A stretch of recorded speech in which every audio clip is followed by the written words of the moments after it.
Senhoras e senhores, sejam bem-vindos a essa segunda etapa do CertForum 2023. Vamos seguir com os nossos painéis e agora teremos o tema Registro Eletrônico de Medicamentos e Substâncias Controladas e Plataforma de Prescrição MEMED. Para compor o dispositivo, convido ao palco o Coordenador-Geral de Inovação, Cooperação e Projetos do ITI, senhor Rui Ramos.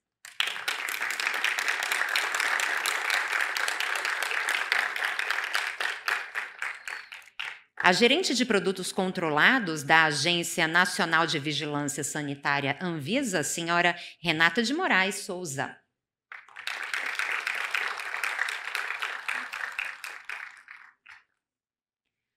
Convido também o Head of Innovation e Healthcare Tribe Lead da MEMED, senhor Gabriel Couto.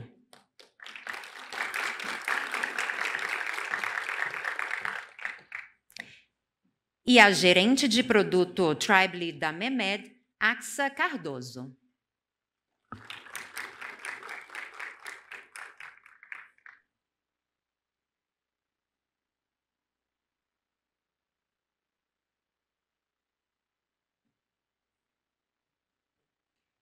Para moderar, passo a palavra ao senhor Rui Ramos. Bom dia. Bom dia a todos e a todas. Vamos iniciar, então, agora o que a gente chamaria de painel da área de saúde, né? Estamos aqui na presença da Renata, representando a Anvisa, na área da gerência de produtos e medicamentos controlados, né? Substâncias controladas. Gabriel e Axa, da MEMED, que é hoje uma das plataformas de prescrição eletrônica disponíveis, né, aqui no Brasil. Para a gente ouvir um pouco, então, no caso da Anvisa, da experiência de um trabalho que iniciou já há algum tempo com relação à questão dos registros controlados. Nós tivemos a grata surpresa e a oportunidade de iniciar um trabalho em conjunto, né, de uma cooperação, ITI, Anvisa, no sentido de buscar uma solução, né, tecnológica que possibilitasse e permitisse, então, segurança, né, integridade e as informações desses medicamentos. Obviamente, vou deixar aqui, não vou fazer nenhum spoiler, deixar com a Renata para comentar um pouco sobre esse projeto, sobre a necessidade da Anvisa. Só queria, rapidamente, então, fazer um breve retrospecto, né?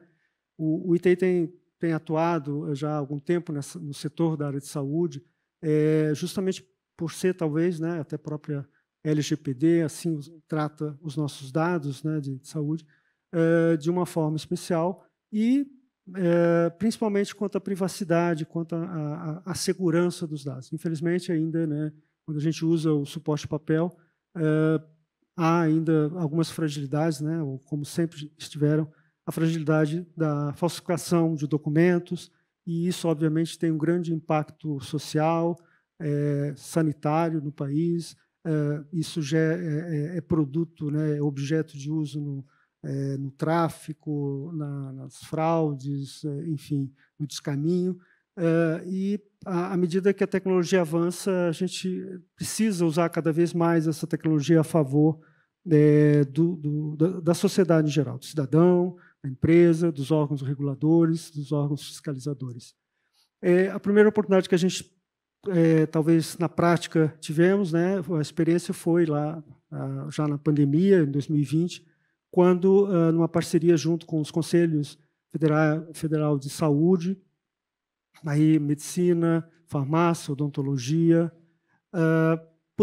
pudemos então colocar à disposição da sociedade brasileira um serviço de validação de documentos de saúde, né? Tivemos também, naquele momento, também a participação da Anvisa, do Ministério da Saúde, que, nunca vou esquecer, a Anvisa mandou gentilmente uma nota para nós, no sentido de esclarecer e colocar algumas informações à disposição da sociedade, né, no portal.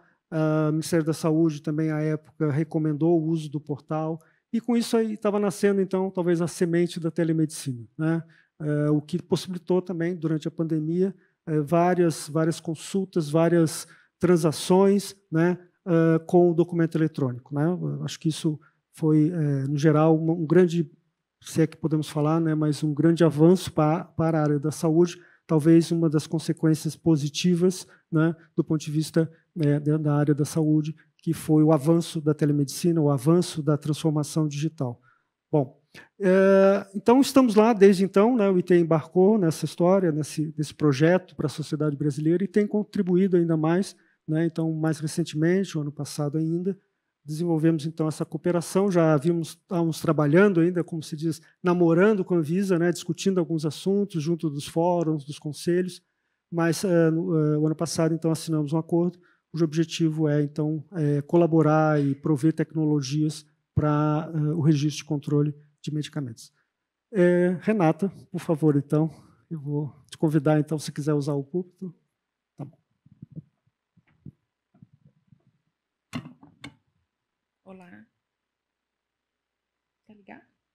Tá ligado? Tá. Olá, bom dia a todos. Muito obrigada, Rui, e agradeço o ITI também pelo convite para esse fórum tão importante. O que eu trouxe aqui foi um pouquinho da nossa experiência, né, de um case que a Anvisa tem de cooperação com o ITI para prover algumas soluções tecnológicas relacionadas ao controle de medicamentos sujeitos a controle especial, tá? Então, eu vou explicar um pouquinho do que é isso, né? Que medicamentos são esses, que riscos são esses, e o que essa ferramenta, o que essa solução traz de relevante e importante para a saúde pública, tá bom? Eu não sou da área de TI, então não vou falar nada muito técnico, muito tecnológico. Acho que o que a gente pensou foi trazer mesmo a visão da nossa área, que é uma área técnica, né? Eu trabalho na gerência de produtos controlados da Anvisa. Essa gerência é bastante técnica, ela trabalha com os requisitos de controle desses medicamentos no Brasil. Então, eu vou trazer um pouco dessa visão. Eu tenho uma... tá aqui, né? Eu passo aqui? Certo. Bom, então, para começar a nossa conversa, eu não posso deixar de falar que a gente está falando de produtos que são sujeitos a regras internacionais, inclusive de controle, né? Então, quando a gente fala de medicamentos controlados, esse tarja preta que vocês veem muito, né, ali sendo falado na própria farmácia, ou sendo, né, já utilizados, além dos tarja preta, existem também outros que também são controlados, que são tarja vermelha, mas estão sujeitos a controle especial. A maioria desses produtos eles são regidos por convenções internacionais. Então, a gente tem compromissos, né? O Brasil tem compromissos serem atendidos perante essas 3 convenções. Essas convenções tratam de substâncias específicas, por isso que a gente tem 3. A primeira é sobre entorpecentes, é uma classe de medicamento. A segunda é de psicotrópico, que é outra classe. E a terceira, ela trata do tráfico de drogas. E aqui eu vou começar a fazer essa vinculação também aos impactos que essa medida, né, que a gente está trabalhando tem, como o Rui já até pontuou um pouquinho ali na fala inicial. Então, essa terceira convenção, quando ela fala de tráfico, ela também fala de precursores de drogas. E existem alguns precursores. O que é o precursor? É aquela substância que é utilizada na fabricação de uma droga, ou na adulteração, refino de alguma droga ilegal, inclusive, né, de uso ilícito. Alguns desses produtos são componentes de medicamentos e são vendidos lá na farmácia. E temos, sim, casos, por exemplo, de situações em que foi identificado o tráfico de drogas, em que a substância que era utilizada, por exemplo, a gente chama de adulteração da cocaína, né, para que ela possa render, era uma substância controlada que vinha de uma farmácia, de manipulação, no caso. Então, realmente, são situações bastante relevantes, né? Tanto para a questão da esfera criminal e especialmente para a saúde pública. E essas convenções, elas dizem, né, que o país ele precisa atender de forma obrigatória. Não são convenções, recomendações, nada disso. Realmente é um compromisso obrigatório, né, como está colocado aí. O órgão que fiscaliza isso é uma junta que está dentro da Organização das Nações Unidas, né? Essas convenções fazem parte da ONU e elas têm a missão, né, de prevenir o uso indevido dessas substâncias. Os países, então, têm que realizar controle e fiscalização dessas substâncias, né, que estão listadas naquelas convenções, no que diz respeito também aos procedimentos de prescrição e dispensação. Tá? Então, aqui a gente vai entrar nessa ferramenta que a gente vai discutir agora, que eu vou falar um pouquinho sobre ela. E aí, como exemplo, por exemplo, a Convenção de 1961, que é aquela primeirinha que eu falei anteriormente, ela determina que a prescrição desses medicamentos tem que ser realizada em formulários oficiais a serem fornecidos em forma de blocos pelas autoridades públicas competentes. Vejam só, obviamente é uma convenção muito antiga, ela é de 1961, mas os países precisam lidar com esse compromisso perante as evoluções que a gente tem, né? A evolução tecnológica, a evolução de procedimentos, de racionalização das atividades de prescrição, dispensação, telemedicina. Então, assim, esse é o nosso desafio, é trazer esses compromissos internacionais para a nossa realidade de 2023, tá? Então, só para vocês terem essa noção.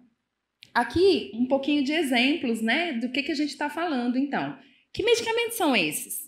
Mais ou menos, o que a gente vai controlar, né, vai aprimorar esse controle? Para começar, então, o tarja preta, que eu acho que é o mais conhecido, né? Aqui, esse que tem, né, um sorinho ali, é para representar, por exemplo, aqueles medicamentos sedativos que são utilizados em anestesias, em procedimentos médicos, mas aqueles que usam em casa também, né? Por exemplo, no caso de insônia, os anabolizantes, né? Anabolizantes que são medicamentos de alta procura, né, no mercado. A gente tem um problema de saúde pública que a gente tem que tratar, tem tratado sempre. Eles fazem parte dessa classe. Estimulantes, medicamentos, por exemplo, para transtorno de déficit de atenção e hiperatividade, que tem a sua finalidade, a sua indicação terapêutica legítima, mas que, infelizmente, muitas vezes são utilizados de forma indevida. Por exemplo, para ficar acordado, para estudar, para dirigir, para ir em festas, né?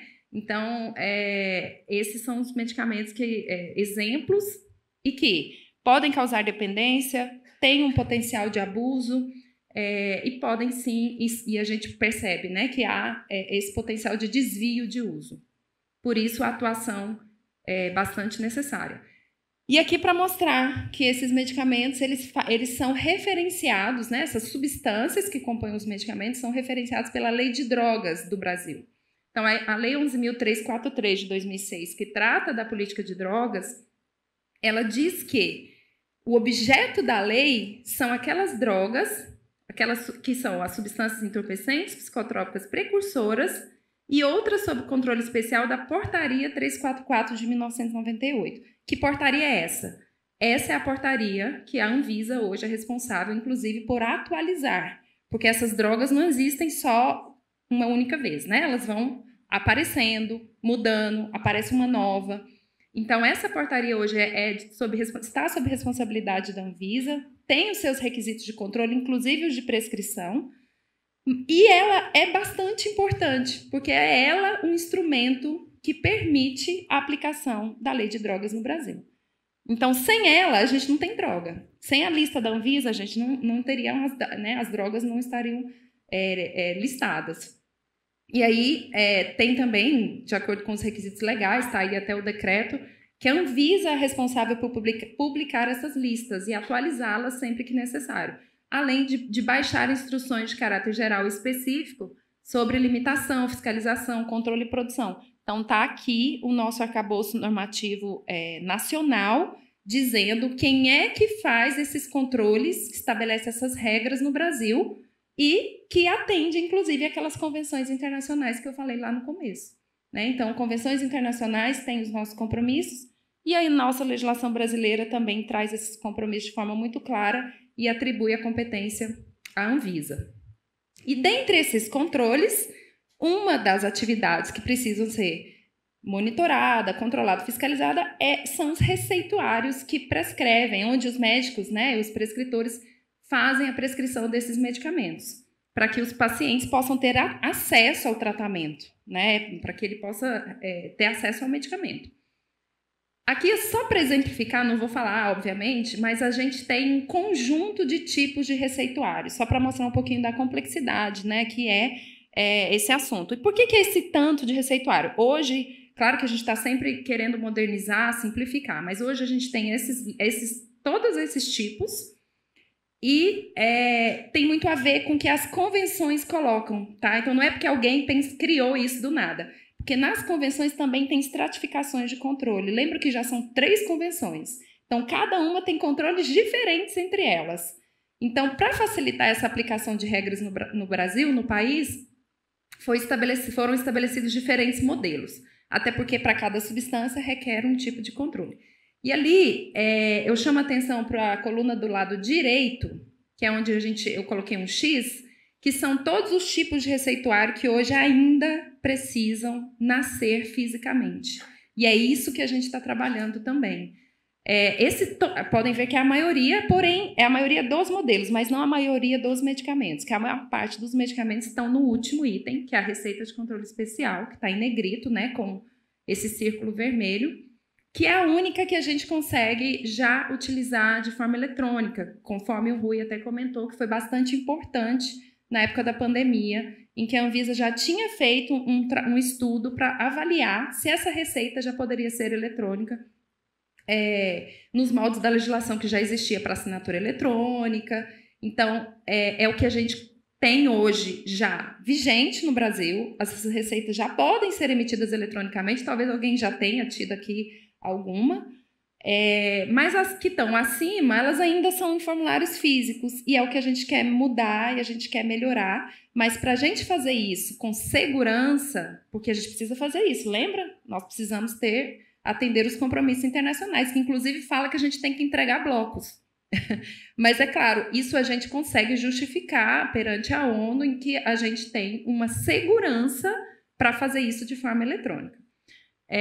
Aqui só um exemplozinho da receita que ainda é física, essa receita amarela, que a gente chama notificação de receita amarela, talvez alguém já tenha visto. Só para exemplificar aqui a nossa conversa, né? Aqui a receita, notificação de receita azul. Então, essa daqui, por exemplo, é a que a gente prescreve medicamentos para insônia, para insônia e alguns estimulantes também. A gente tem aqui a branca, esse é o receituário de controle especial que eu comentei que é o último item. Essa é a que a gente consegue hoje já emitir em formato eletrônico e continuar eletrônico, né? Eu vou explicar daqui a pouquinho quais seriam as limitações dela ainda.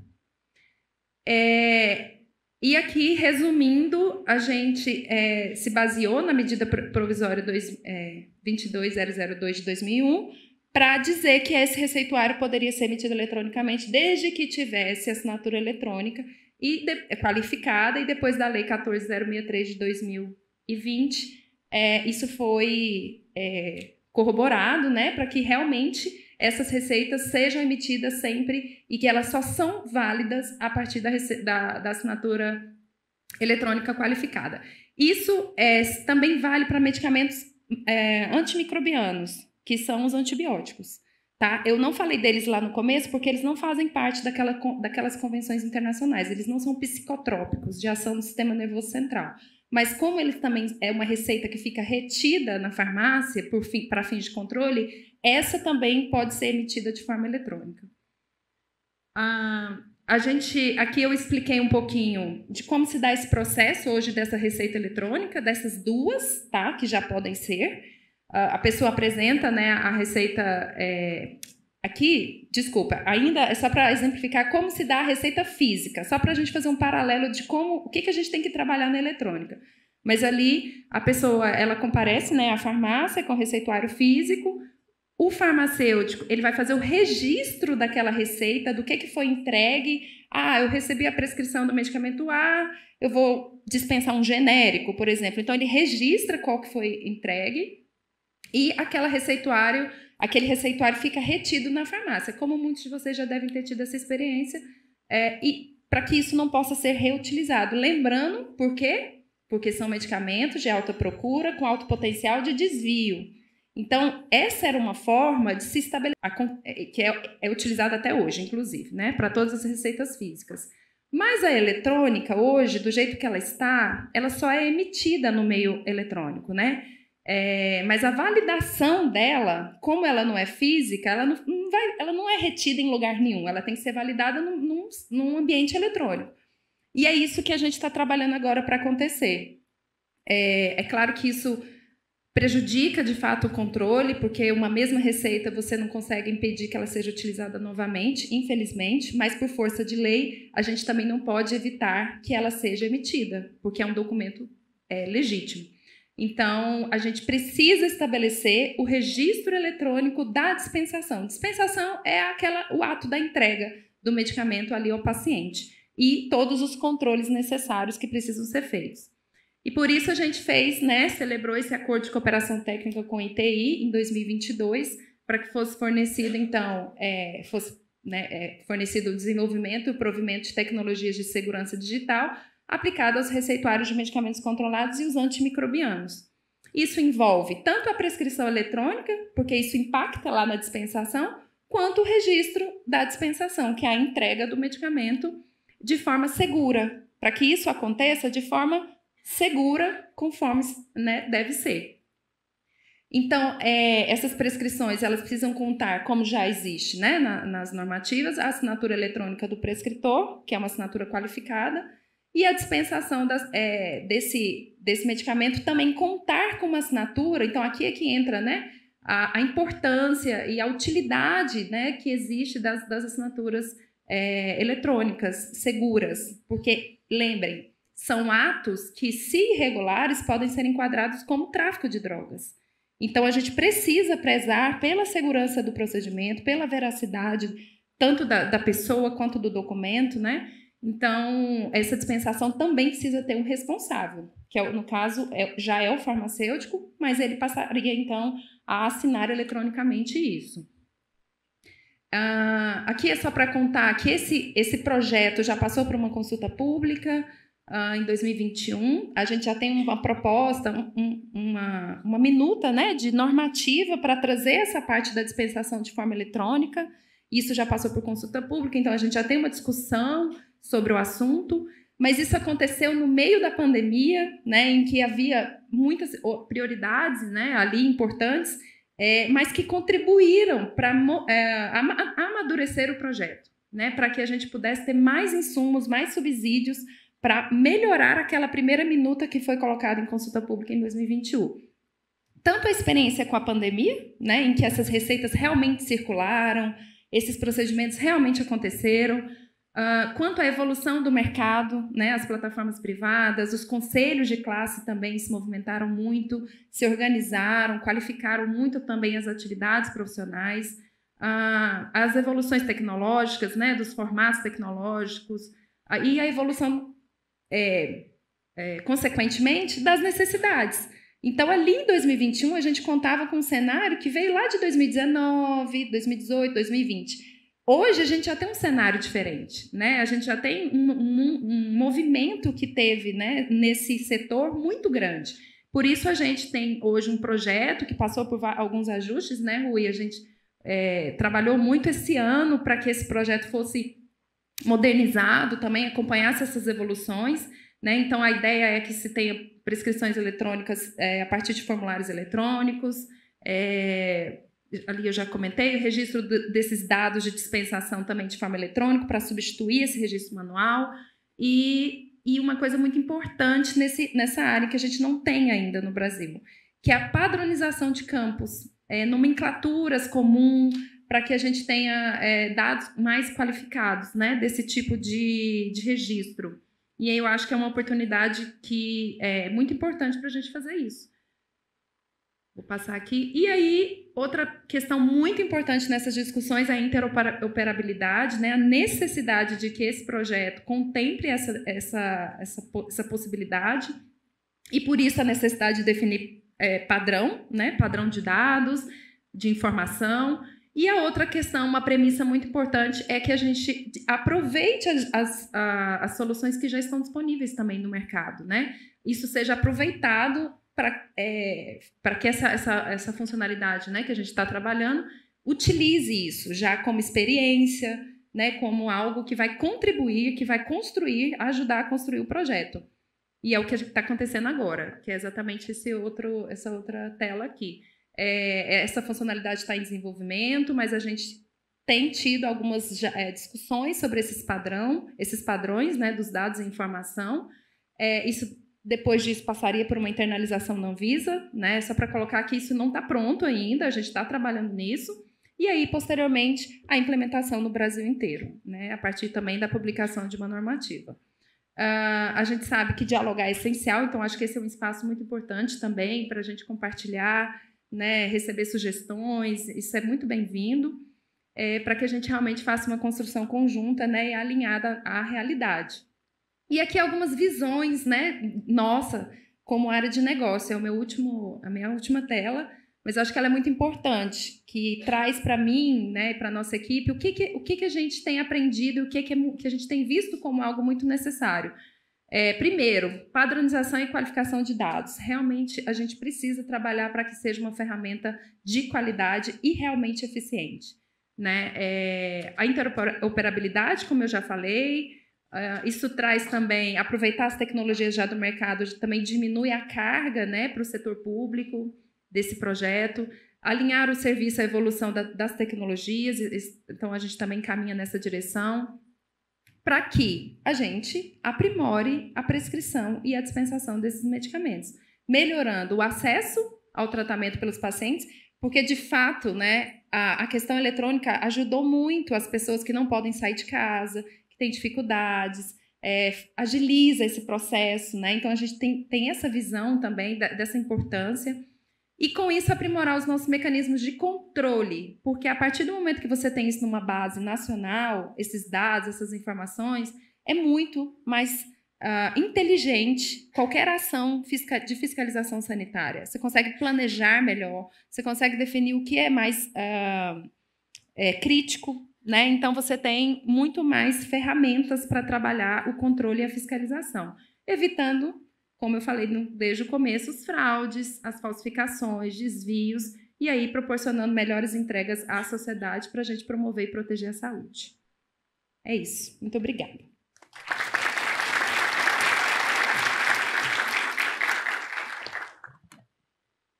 Bom, agradeço, Renata, por essa ótima apresentação, né? Eu acho que para quem tinha dúvidas, até sai daqui hoje sabendo da importância do projeto, da importância desse trabalho da Anvisa, né, e em cuidar da população, em cuidar da sociedade, né, nessa temática, né, dos medicamentos, das substâncias controladas. Eu só, antes de passar a palavra para o Gabriel e para a Axa, eu só queria comentar da importância, eu acho que a Renata comentou agora no slide final, justamente da importância de padrões, né? Esse projeto tem nos trazido ao ITI e à equipe técnica da Anvisa muitos desafios, né? Seja de padronização para garantir a interoperabilidade dos dados, seja para processamento da Anvisa, né, para os seus controles, para os seus tratamentos de fiscalização, vamos lá, 2.0, né, algo que possa, uma fiscalização que não fica só andando na rua, procurando farmácia para verificar se tem problema, mas é aquela fiscalização que vai na farmácia que já sabe de antemão que tem uma evidência ou algo que possa surtir algum efeito negativo para a sociedade. Ou, às vezes, não precisa ir à farmácia, né? Quer dizer, pode fazer um ato de infração a partir das evidências. Mas, assim, a gente fala muito do controle, mas o controle ele tem que ser transparente, né? A fiscalização tem que ser transparente, porque a gente não precisa se preocupar, né, com quem tem a boa conduta, quem segue os padrões.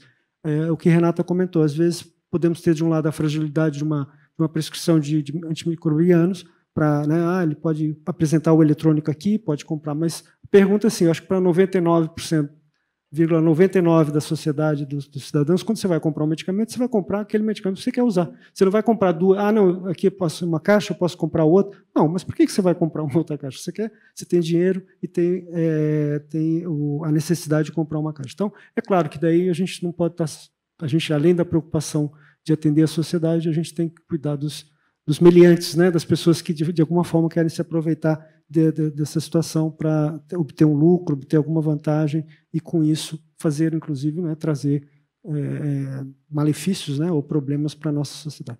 Gabriel e Axel, por favor. Então, eu sei que vocês vão fazer em dupla, é uma dupla sertaneja? Vamos... Por favor, gente, obrigado. Vamos lá. Só uma informação, todos nós estamos um pouquinho atrasados hoje, então ainda temos, ao final, ainda mais 2 apresentações de casos de uso, né, do Conselho Federal de Medicina, de uma aplicação prática com relação à eleição, e também nosso colega do Inmetro, no projeto das bombas de combustíveis. Tá bom? Obrigado. Bom dia a todos. Primeiro, em nome da MEMED, a gente agradece o ITI pelo convite, por esse espaço. É uma honra a gente estar podendo aqui contar nosso case. Principalmente, acredito que vocês vão gostar muito do case de assinatura, né, que a gente faz bastante assinatura. Falando brevemente de mim, eu sou Head de Inovação, né, da MEMED. Estou na MEMED há 9 anos, sou formado em Engenharia da Computação. Né, também fui diretor da Sociedade Brasileira de Informática em Saúde em 2021 e 2022 e escrevi, né, o manual, fui coautor ali do Manual de Boas Práticas de Telemedicina e Telesaúde, publicado em 2022. Bom, para quem não me conhece, meu nome é Axa, eu sou gerente de produto na MEMED, estou lá há quase 6 anos, né?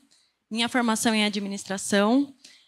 Tenho aí passagens por empresas de tecnologia, estou há 8 anos trabalhando com tecnologia e há quase 6 anos em tecnologia em saúde. E atualmente, há alguns anos, na verdade, eu sou gestora tanto da plataforma de prescrição médica quanto a plataforma de dispensação dos nossos farmacêuticos, né, do nosso varejo farmacêutico. Bom, antes da gente falar um pouquinho da aplicação do nosso case no tema do evento, né, do certificado da assinatura eletrônica, é importante resgatar um pouquinho da nossa história. Por que a MEMED existe? De onde que surgiu a MEMED, né? E aí não tem como, acho que a melhor ilustração que tem para mostrar a nossa razão de existir é essa imagem. E aí eu sempre gosto de perguntar, quem já recebeu uma receita como essa, levanta a mão. Que você saiu da consulta e chegou na farmácia, meu Deus do céu, o que é isso? O que está escrito aqui? Então, eu gosto de ver essas mãos levantadas, porque a gente vê aí o product market fit do nosso produto, né? Então, essa dor, literalmente, traz algumas matérias como essa, né? Puxa, a mãe não consegue ler a receita médica. Uma outra matéria, o médico emite uma receita elegível e farmacêuticos não conseguem decifrar. Quantas vezes você vê lá, você está na fila com pressa, querendo ser atendido, e a pessoa que está na sua frente tem 3 farmacêuticos tentando entender o que está escrito, né? E aí chegam notícias até um pouco mais drásticas como essa, que, puxa, uma idosa morre após comprar um remédio errado na farmácia em Passos, Minas Gerais.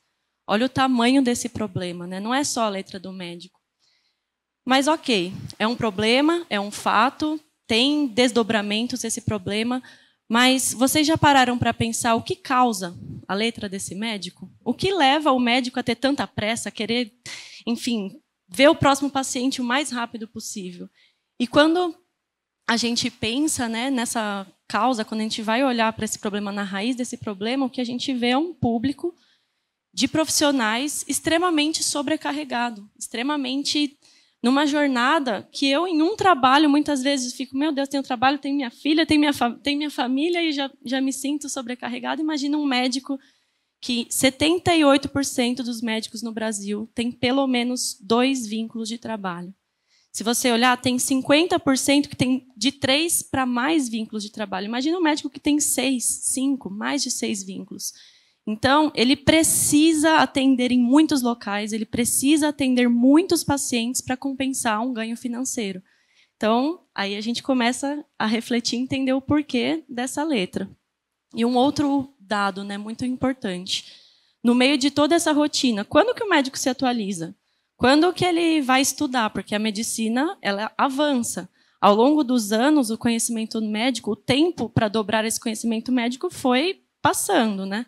Foi dobrando, e hoje, o último dado que a gente tem desse estudo é que em 2020, em 73 dias, o médico já está desatualizado na sua profissão.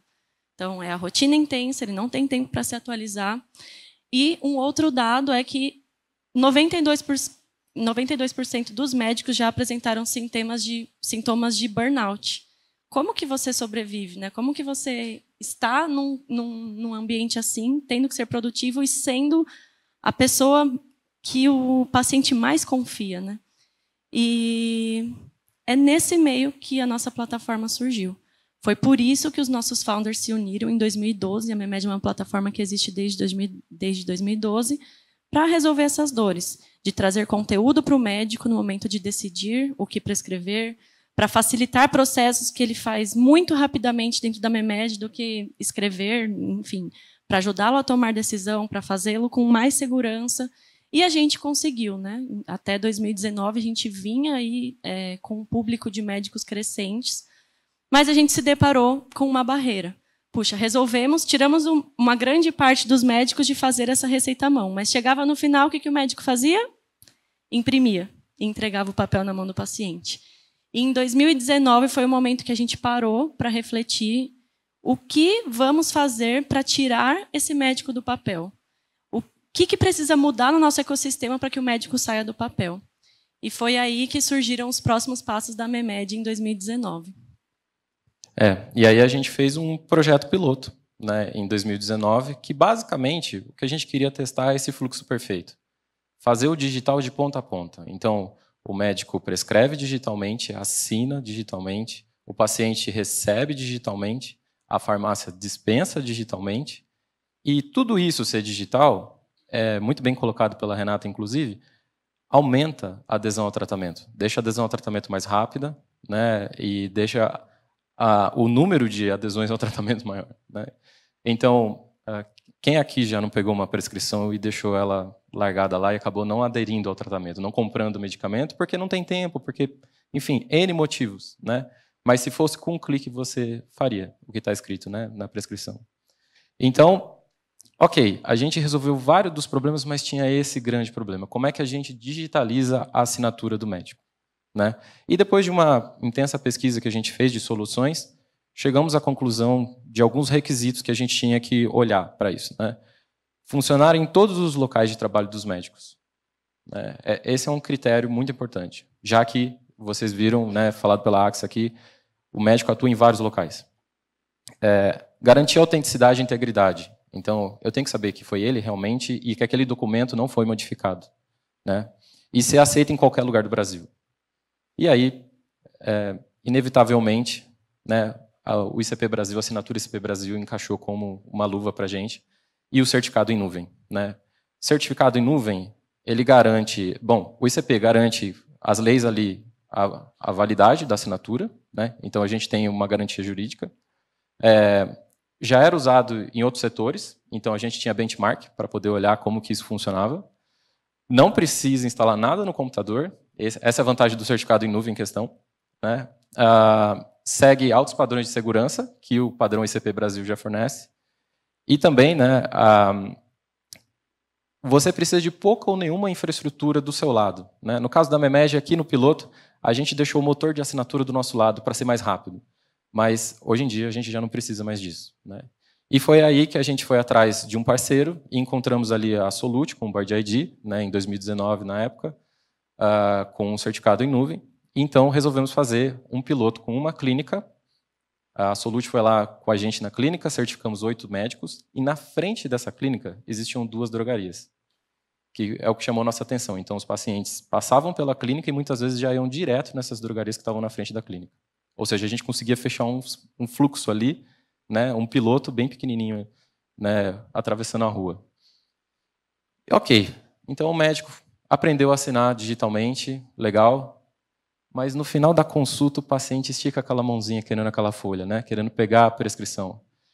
E aí, como é que a gente explica para o paciente? Então a gente teve que treinar os médicos de como que ele explicava. Não tem papel. Vai chegar aí no seu celular, ó, e já apitava o celular do paciente com o link. Esse foi um ponto muito importante e que exigiu a gente desenvolver um produto, não só para o médico, mas para o paciente também. Né? E aí surgiu, então, a receita digital do paciente, né, que é um produto que visa facilitar o acesso à sua prescrição, tanto ao PDF assinado, como também ao QR Code, que vocês já vão entender daqui a pouquinho o uso dele, o histórico de prescrições. Né? Quem aqui nunca sumiu uma prescrição em casa que você queria ver de 5 anos atrás? Que é muito importante para o seu histórico médico. Né? Então, essa é uma funcionalidade que a gente colocou. E acesso a mais detalhes. Então, eu quero um comparador de preço para ver quanto que custa mais ou menos o medicamento. Né? Eu quero até poder comprar online. né, e a gente facilitar isso, levando para outros canais. E tinha a ponta também da farmácia, né? A farmacêutica ali, como é que ela dispensa uma prescrição eletrônica, né? E então, a gente também teve que fazer um produto, que foi o dispensador da Memed, né, que a gente ensinou os farmacêuticos. Um ponto principal, além de fazer o download do PDF assinado, né, com o identificador, com aquele localizador ali, R1, T0, é o localizador da prescrição, também poder dispensar item a item e bloquear a dupla dispensação, né? Então, a gente queria evitar que, já que, bom, não tem papel para reter, e aí, como é que a gente evita a dupla dispensação? Então, tem que ter um software onde fica marcado que aquilo foi dispensado, né? E o dispensador veio para ajudar nisso. E aí, então, a gente teve, ok, fizemos o piloto em 2019, 2020, veio a pandemia. E aí a gente teve que escalar, né? Primeira coisa que foi muito importante, foi um marco para a gente, foi a lei da telemedicina. A partir do momento, ali em abril de 2020, que a lei da telemedicina vem, né, autorizando o uso da telemedicina, a gente olhou e falou, ok, então agora a gente está falando de uma coisa diferente. A gente já não está mais falando do piloto, a gente está falando de uma coisa a nível nacional. Porque se o médico está em casa, não tem mais papel no jogo. Ele tem que entregar isso digitalmente para o paciente. E aí surgiu uma questão, como é que é uma prescrição digital brasileira? Porque até agora a gente estava falando de Memed, a Memed testando, mas a gente olha como setor de saúde. O hospital precisa armazenar isso, a farmácia precisa armazenar isso, precisa de um padrão, né? Então, surge o grupo de trabalho de prescrição na Sociedade Brasileira de Informática em Saúde, né, ao qual tenho muito orgulho de fazer parte dele. E a gente juntou ali o ITI, o setor de saúde, né, o setor de prescrição, então, Anvisa, Ministério da Saúde, as plataformas de prescrição, né, também as certificadoras estavam com a gente, para que a gente discutisse sobre esse padrão, né? E veio o padrão PDF, né, muito ali puxado pelo ITI, inclusive, com os atributos de assinatura e os metadados que precisavam estar presentes no PDF para que aquele fosse encarado como um PDF de prescrição, né? E já com o padrão de PDF, então o ITI inaugura o validador de documentos, onde o farmacêutico poderia subir aquele documento e falar, ok, foi realmente assinado por um médico, essa é uma prescrição válida, né, garantindo assim autenticidade e integridade. E também um outro padrão que a gente fez nesse grupo foi o de QR Code, né? E uma história muito legal, aqui eu trouxe até para falar sobre ele, né? Ele foi feito de forma colaborativa. Esse é o documento da proposta, da primeira proposta do padrão QR Code. Ele foi escrito por todos esses players que eu falei para vocês, né? E a gente achou isso muito legal. Esse é um mega case de público e privado colaborando, pensando no que era melhor para o Brasil para chegar num padrão. Bom, passamos por todos esses desafios, né, de escalar, mas como nem tudo são flores, né, temos problemas também. Quais foram os nossos entraves? Quais foram as dores que a gente teve nesse momento em que nós tínhamos um piloto com 8 médicos usando e no dia 23 de março de 2020, todo mundo, todos os hospitais, muitos médicos e todas as farmácias viraram Memed, precisamos de vocês, estamos sabendo que vocês têm alguma coisa aí, eu preciso disso. E como que foi, né? Imagina médicos, como que a gente ensina um médico que nunca ouviu falar de certificado digital de assinatura? Como que a gente ensina dezenas de milhares de drogarias a registrar uma dispensação? Como que a gente explica para hospitais que agora existe uma prescrição que é digital, assinada digitalmente, que é válida, que vão ter farmácias que vão aceitar? Então, teve todo um ecossistema e desafios em todo esse ecossistema para serem enfrentados, para que isso se tornasse uma realidade. E aqui a gente trouxe um pouquinho de como a gente resolveu esses desafios em cada um desses atores, né? Então, olhando para o público médico, a gente teve uma série de treinamentos. Imagine que milhares de médicos se cadastravam toda semana. E eles não faziam ideia por onde começar. Imaginem que o processo de certificação, né, de videoconferência, nem... Assim, era um projeto, né? Nem existia direito, né? Ele nasceu junto com a pandemia. Então, a Memed foi um grande aliado ali, junto com as certificadoras naquele momento, para treinar e educar esse médico que já é resistente à tecnologia, do dia para a noite, entender como usar. Então, tivemos diversas adaptações à nossa plataforma para esse tipo de treinamento. Fizemos aí um mutirão do certificado digital, né? Então, esse foi um momento que eu enxergo muito precioso nessa jornada de digitalização das prescrições eletrônicas, porque foi muito fluido. Os médicos diziam o que não estava legal no processo, onde estava doendo, e a gente repassava isso para as certificadoras e a gente viu ao longo desses últimos tempos o processo sendo refinado, o processo melhorando, né? Por conta dessa troca que nós tivemos. Tivemos também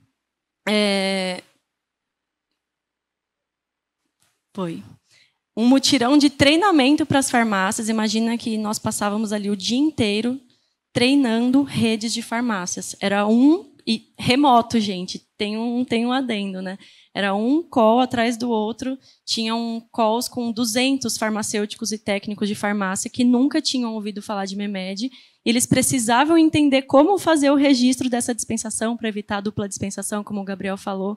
E foram, assim, meses. A gente saiu de 2 farmácias, que a gente falou do piloto, para quase 30 mil farmácias em um mês. E todas elas treinadas, capacitadas, entendendo. Então, foram lives, foi realmente um mutirão, e a MEMED, na época, com 40 pessoas. Então, nós precisamos de muito apoio, né, de todo o ecossistema para que isso fosse possível. E como que foi a aceitação, né? Aqui eu trouxe até uns prints de treinamentos, quando a gente terminava o treinamento, aqui olhando para o lado da farmácia, né? O que a gente percebeu, a gente teve uma dificuldade muito grande no piloto de, puxa, e depois, né? Como que a gente vai fazer a farmácia querer esse produto? Como que a gente vai convencer o médico que ele precisa assinar digitalmente? E o que a gente viu na realidade foi o contrário, um setor que estava carente e eles não sabiam que precisavam disso, né? Então, aqui a farmácia, nunca pensamos em viver esse momento, uma maravilha, um marco. E aí, olhando para o lado do médico, um pouquinho, alguns relatos, e isso aqui eu acho muito precioso compartilhar com vocês. Vou até vir aqui mais pertinho para ler. Então, isso aqui foi um relato de uma médica que enviou um e-mail proativamente para nós dizendo: hoje eu prescrevi e enviei minha primeira receita digital pela MEMED.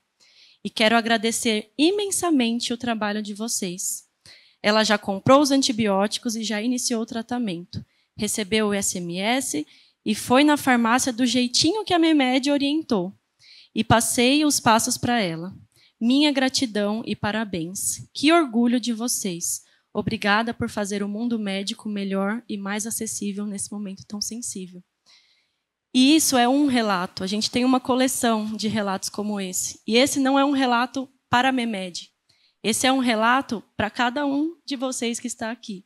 Isso só foi possível pela união de cada um dos elos desse setor para digitalizar a prescrição eletrônica, que é um dos setores que carece de digitalização. Então, essa é uma vitória nossa, é uma conquista nossa enquanto setor, é uma conquista de vocês. Pensem que no momento em que houve muitas restrições, nós fomos os responsáveis para que os pacientes tivessem os seus tratamentos, pudessem receber suas receitas e seguir e cuidar da sua saúde. Se não fosse a nossa tecnologia, a tecnologia de vocês, isso não seria possível. Então, isso é algo que nos dá um orgulho e motivação todos os dias, né, Gabriel, de acordar. E contando um pouquinho como que nós estamos, um pouquinho dos nossos números. Isso acabou na pandemia, né? Foi só uma hype ali, todo mundo começou a assinar digitalmente, parou, acabou a pandemia, parou de assinar digitalmente? Não. O digital é presente. Atualmente, no último mês, a gente fez 4 milhões de prescrições emitidas digitalmente pela MEMED. Dessas 4 milhões, 72% dessas prescrições, são quase 3 milhões de prescrições, pessoal, que são assinadas digitalmente todos os meses. Nós temos mais de 200 mil médicos, mais de 350 parceiros, hospitais, clínicas, telemedicina, mais de 2 milhões de pacientes por mês que são impactados com a nossa solução, a solução que nós construímos juntos. E mais de 47 mil farmácias habilitadas, que qualquer farmácia que você for no Brasil hoje chegar com uma prescrição digital da MEMED, ela vai saber o que fazer e ela vai registrar essa dispensação, garantindo a segurança ali do processo das prescrições que são emitidas pela MEMED. Mas ainda temos desafios, né? Conquistamos muitas coisas nesses últimos anos, mas ainda temos muitos desafios pela frente. Muito mesmo, Axa. Bom, um dos desafios, e eu fiquei muito contente do ITI falar sobre isso ontem aqui, é melhorar a experiência de certificado, né? Então, tanto na hora de criar o seu certificado digital, e isso, sinceramente, a gente tem que reconhecer, porque melhorou muito, né? Tirar um certificado digital em 10 minutos via uma teleconferência é sensacional já, mas a experiência ainda, a pessoa entender o que é um certificado digital, onde que eu entro, como é que isso funciona, ainda tem uma curva de aprendizado que a gente precisa trabalhar juntos, né? E também usar, né, o entendimento de como é que eu uso o certificado digital, né, como é que eu assino. Então, tem uma experiência ali que a gente conta com a colaboração de vocês para a gente trabalhar juntos, né? E até um sonho que a gente tem e eu escutei isso do ITI ontem, né? No momento que a pessoa ela precisa do certificado digital para assinar alguma coisa e ela não tem, brota a experiência integrada com a ferramenta, né? Então, dentro lá da nossa plataforma, poderia já brotar a experiência integrada de qualquer certificadora para que ele emita o certificado digital e já assine, né? Tudo aquele autoatendimento, né? O autosserviço que a gente fala. Receitas controladas, azul e amarela, muito bem colocado pela Renata aqui. A gente trouxe mais para falar que esse é o pedido top 1 dos profissionais de saúde na pandemia e pós-pandemia. Continua todo mundo pedindo para a gente. E aí, quando que a MEMED vai deixar a gente falar? Não é a MEMED, calma. Né? É o setor que está conversando junto e tudo mais para que isso aconteça. Né? E o nosso sonho é que a prescrição digital possa ser para todos os tipos de medicamento controlado. Né? Certificado de atributo é uma dor que a gente sofre muito, porque hoje a própria MEMED tem que saber se o médico é médico. O certificado digital não entrega isso para a gente. No caso de um médico, o Conselho Federal de Medicina tem uma API, que a gente bate lá e a gente faz todo um processamento para verificar, né, se aquela pessoa está habilitada a exercer aquela profissão e tudo mais. Mas os outros conselhos não têm isso. Né? E existem N outros profissionais que podem prescrever. E essa é uma grande barreira. Então, ao invés de todo conselho ter que criar essa API, se tivesse o certificado de atributo já em larga escala, né, eu sei que ele existe, mas a adoção dele já ter sido feita, simplesmente a pessoa usa o certificado de atributo para falar, não, eu sou esse profissional aqui, ó, o certificado de atributo diz que eu sou. E o padrão estruturado assinado, então, a gente hoje tem o PDF. O PDF ele não é muito bom, ele não é um formato que eu consigo ler o que está dentro da prescrição, né, os itens de uma prescrição. Então, a gente precisa de um JSON, de um XML ali fazendo esse papel. E também muito bem trazido pela Renata, a interoperabilidade, ela padroniza os campos. Então, aquele grupo de trabalho vem trabalhando junto, né? E o setor inteiro vem trabalhando nisso para que a gente padronize esses campos. E também o PDF ele acaba sendo um pouquinho maior porque ele tem cabeçalho, tem logo, tem todas essas coisas. O padrão estruturado não. Então, ele economiza espaço de armazenamento e, no caso, eu estou falando aqui com certificadoras, ele economiza banda. Né? Já que eu preciso mandar para a nuvem de vocês o arquivo para ser assinado e vocês me voltam a assinatura muitas vezes. Então, a assinatura acaba sendo mais rápida, né, nesse caso. Era isso que a gente tinha para falar e a gente agradece muito a presença de todos vocês. Muito obrigada.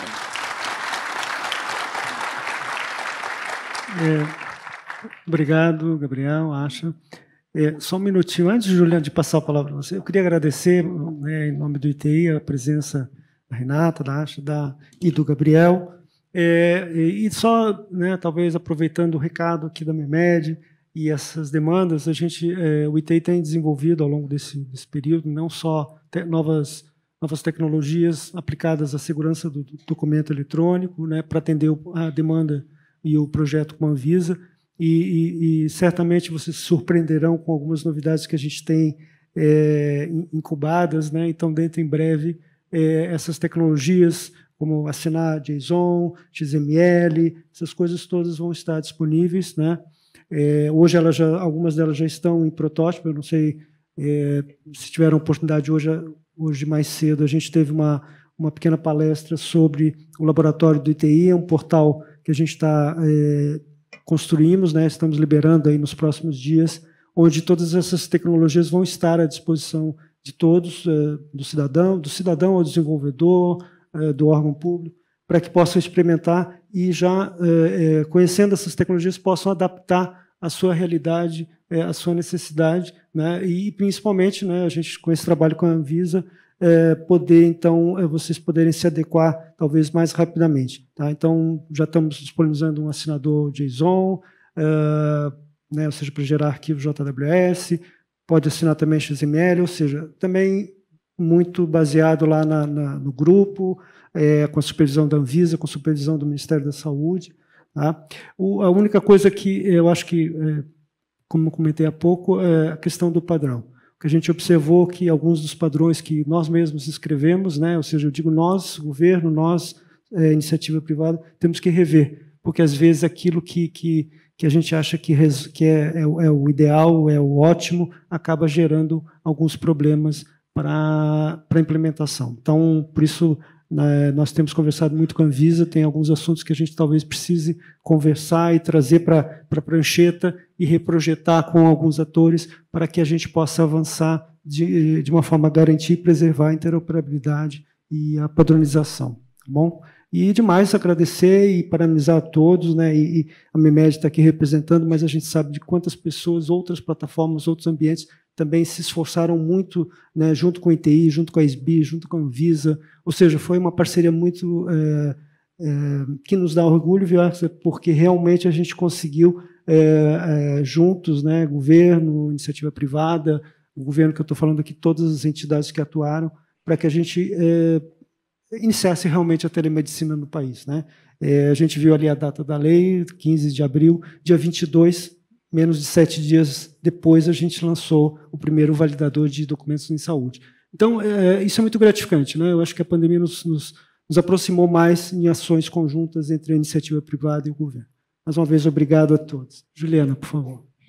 Agradeço a participação de todos os integrantes. Por favor, uma salva de palmas. Agradeço, então, a participação de todos os integrantes deste painel. Peço ao senhor Rui que permaneça no palco para o próximo painel. E os demais, por favor, fiquem à vontade, tomem seus assentos no auditório.